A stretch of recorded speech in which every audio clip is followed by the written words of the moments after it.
Assalomu alaykum saboqdoshlar. Hozir biz 13-darsning muzokarasini qilamiz.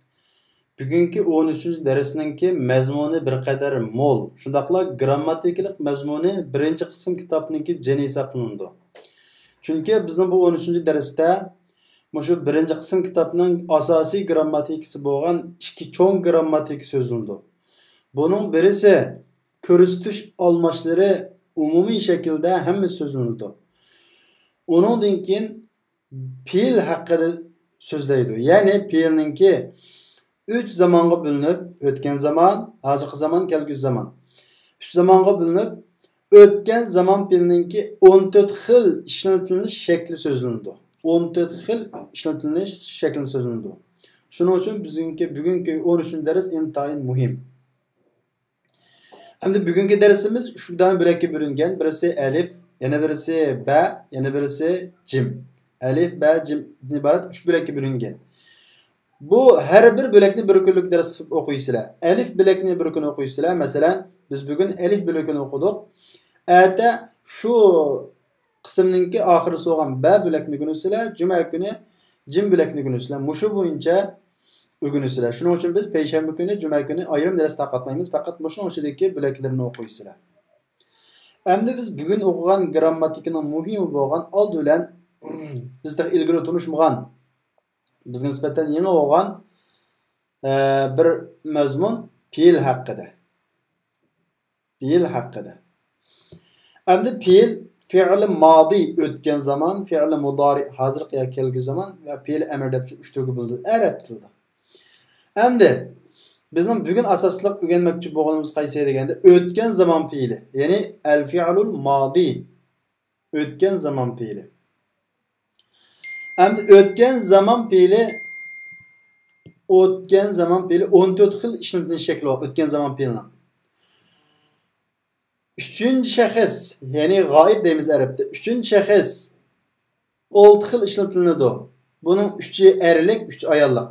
Bu üçninki birisi erlik birlik, erlik ikilik, erlik ko'plik 3 tugidi. Qolgan 3i ayollik birlik, ayollik ikilik, ayollik ko'plik. Demak, bu shuni 6ta, ya'ni 3-chi shaxs tugidi. Ikkinchi shaxsning bu shuni 6ta, erlik 3, ayollik 3. Erlikning 3i erlik birlik, erlik ikilik, erlik ko'plik. Ayollikning 3i ayollik birlik, ayollik ikilik, ayollik ko'plik. Undan keyin mutakallim, ya'ni birinchi shaxs bu birlik ko'plik deb 2 turga ham ayriladi. Buning birligi er ayolga o'rtaq. Er mushu xil shaklda, ayol mushu xil shaklda. Ko'pligi bu bir xil shaklda chiqadi, er ayollar o'rtaq ishlatiladi. Unda bo'lsa, bu fe'lninki 14 xil turinishi qanday turinadi deganda biz bugungi darsimizda jalasani, chunki siz o'rgangan so'z bo'lg'achqa jalasani o'lcham qilib o'rgatdik. Asli morfologiyaga tabi bir ilm bu. Arab tili morfologiyasiga. Asli morfologiya qoidasida buning o'lchami nima deganda faala. Bu shu faala o'lchamga har qanday 3 harflik o'tgan zaman fe'lni solamiz. Masalan, faala 3-chi shaxs erlik birlik. Zahaba, jalasa, kharaja hammasi shu o'lchamda. Hammasini bo'ladi 3-chi shaxs erlik birlik. Faala 3-chi shaxs erlik ikilik. Zahaba, kharaja, jalasa hammasi 3-chi shaxs erlik ikilik. Fa'alu bu 3-chi shaxs erlik ko'plik. 3-chi shaxs erlik ko'plik bilan hammasi shu o'lchamda. Masalan, fa'alu, zahabu, jalasu, kharaju deganga o'xshagan. Endi 3-chi shaxs ayollik birlik shu desa, fa'alat shu o'lchamda chiqadi. Masalan, zahabat, jalasat, kharajat. Shuning uchun bir ayol ketdi demoqchi bo'lsak-mi, zahabat deymiz. Ikki ayol ketdi, bir ayol o'ltadi demoqchi bo'lsak-mi, fa'alat o'lchimida jalasat deymiz. Bir ayol ketdi demoqchi bo'lsak-chi, fa'alat o'lchimida kharajat deymiz. Ikki ayol ketdi demoqchi bo'lsak-chi, fa'alata o'lchimida kharajata deymiz. Ikki ayol o'ltadi demoqchi bo'lsak-chi, jalasata, fa'alata o'lchimida. Demak, fa'alata 3-chi shaxs ayollik ikilikninki o'lchimi.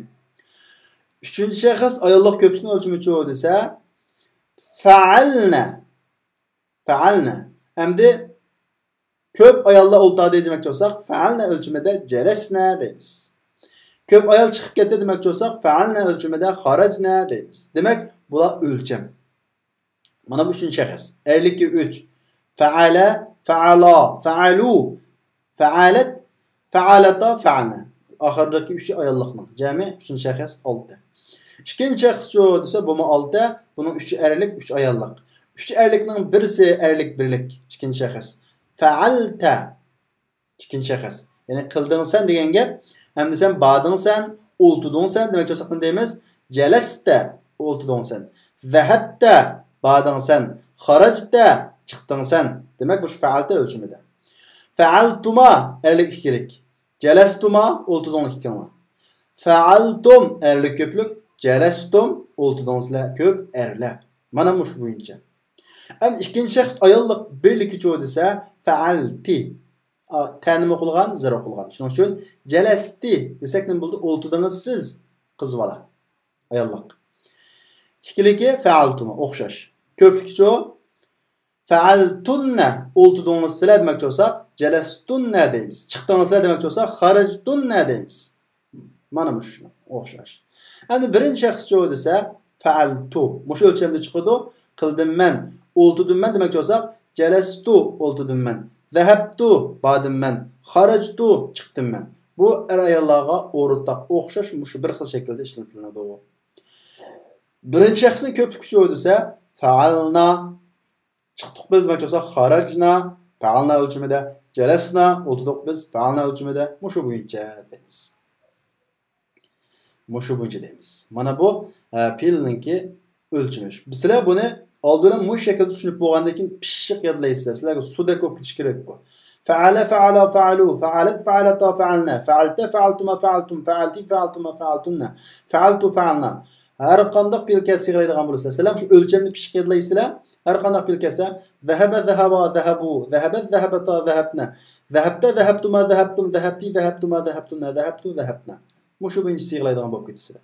Sizlar shu o'lchamni pishiq yodlaysizlar. Old bilan tushunisizlar, to'liq tushunib bo'lgandan keyin yodlaysizlar. Bu sizlarga topshiriq. Endi mana bu bizningki bugungi darsdagi birinchi asosliq grammatikalik mazmun. Bu bek muhim. Bu bek muhim. Endi bizning bugungi darsdagi ikkinchi grammatikalik mazmun nima deganda, bizning darsdagi ikkinchi grammatikalik mazmun nima deganda, biz ism ishoratlarni birinchi darsdan boshlab o'rganib kelyapmiz. İsm işaretlerini birinchi darsdan boshlab o'rganib kelyapmiz. Bugun umumiy shaklda yig'inchoqlaymiz. Umumiy shaklda yig'inchoqlaymiz. Endi ism ishoratninki cho'ng jihatni ikkiga ayiramiz. Birisi erlik ism ishoratlar, erlarni ko'rsatadigan ko'rsatish ismlari, almashlari. Ikkinchisi ayollik ko'rsatish almashlari edi. Endi erlarning qaysi deganda, erlarninki yaqinni ko'rsatilgani va yiroqni ko'rsatilgan ikki turga bo'linadi. Yaqinni ko'rsatilgani bu birligi hada. Birligi hada. Ko'plikchi haulai. Endi erlikninki yiroqni ko'rsatadigan desa birligi zalika, ko'pligi ulaika. Ayollikninki yaqinni ko'rsatilgani qaysi desa birligi hadihi, ko'pligi haula o'xshash. Yiroqni ko'rsatadigan desa tilka birligi, yiroq birligi, ulaika yiroq ko'pligi. Bu o'xshash. Mana shu bo'yicha. Buni men sizlarga tushunishim uchun hatto rasmlik shaklda sizlarning zihningizga singib ketsin deb rasmlik shaklda keltirib qo'ydim. Mana shu bo'yicha. Mana bu ism ishoratlarning umumiy tushunchasi. Endi bugungi darsimizning asosliq ikki grammatikasi shu. Qolgan tushunmagan mazmun bo'lsa, so'sanglar bo'ladi. Darsxonamizda so'sanglar bo'ladi.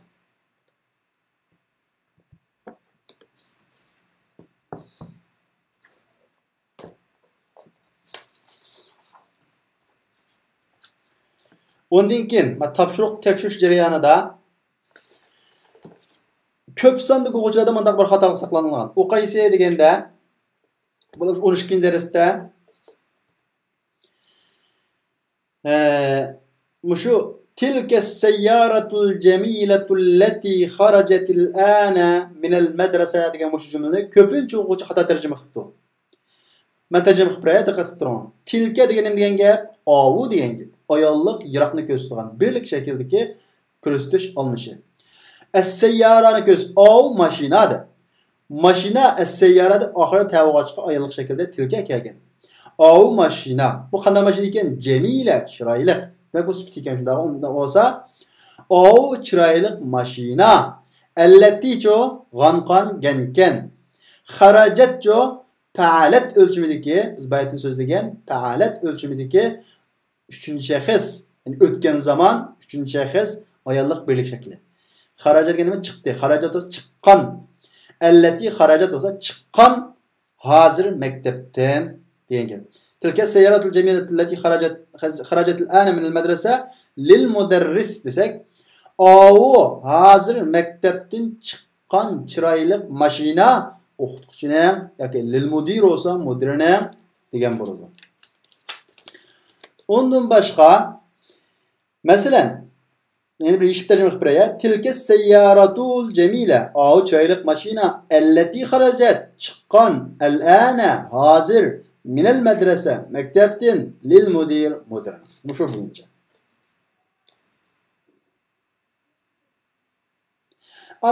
Asosliq demak bu o'quvchining ko'pincha saqlangan masala nima deganda saqlangan masala mush ism mavsulining ayolligini aralashtirib qo'yish masalasi bor. Ko'pincha o'quvchilarda ismimizda bo'lsin, ismi mavsulning erlik ayolligi va erlik uchun allazi ishlatamiz, birlik uchun allatini uchun ayollik uchun ishlatamiz. Masalan, sayyara bu ayollik shaklda kelsin, chunki oxirida ayollikning kichigi ta'siri bor.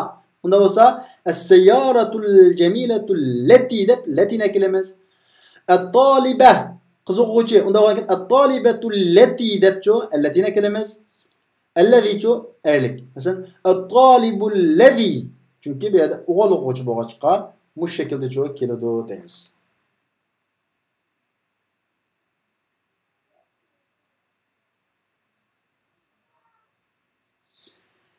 Qolgan tushunmagan mazmunlar bo'lsa so'ranglar. Yana o'g'ilchada mana bir masala bor. Mush kishilik almashningki ka bilan kin almashtirib qo'ydigan. Isimiz bo'lsin, biz xitob qilmoqchi, sizning deb xitob qilmoqchi bo'lgan kishi ayol kishi bo'lib qolsa, bizning sizning kitobingiz, sizning uyingiz bilan bo'lsa kitobuki, qalamuki, baytuki bu shaklda ishlatamiz. Erli ko'p qolsa kitobuka, er kishi bo'lib qolsa, sizning degandagi siz degan adam er kishi bo'lib qolsa, zavr shaklda kitobuka, qalamuka, daftaruka bu shaklda ishlatamiz.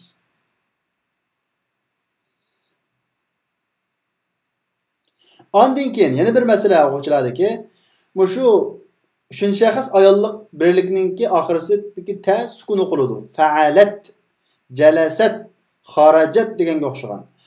Ammo shu fe'ldan keyin keyinida alif lamliq bir so'z kelib qolsa, buni qo'shib o'qish to'g'ri kelib qoldi.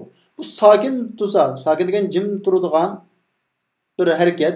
Qanday qo'shamiz deganda zir harakat berib qo'shamiz. Masalan, xarajat endi al-ana degan aliflamliq bir so'z kelib qolsa, ne deymiz?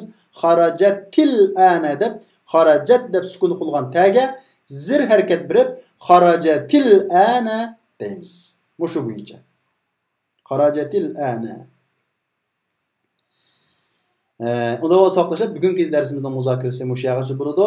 Tushunmagan savolinglar bo'lsa, darsxonamizga yoki hozirgi nahv maydon YouTube kanalimizning ostiga yozsanglar, javob beraman.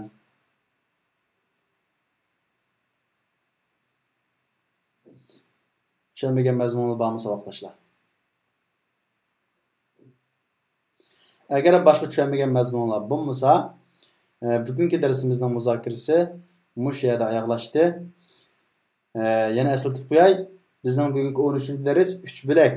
Alif, ba, jimdan iborat. Alifni bugun o'rganisizlar, bani at o'rganisizlar, jimni o'rganlik o'rganisizlar. Har birining topshiriqini mana ayrim yozib yo'llaysizlar yoki agar bir kun vaqtingiz olib qolsa, hammani bugun o'rganib qilsanglarmi, bu ixtiyor.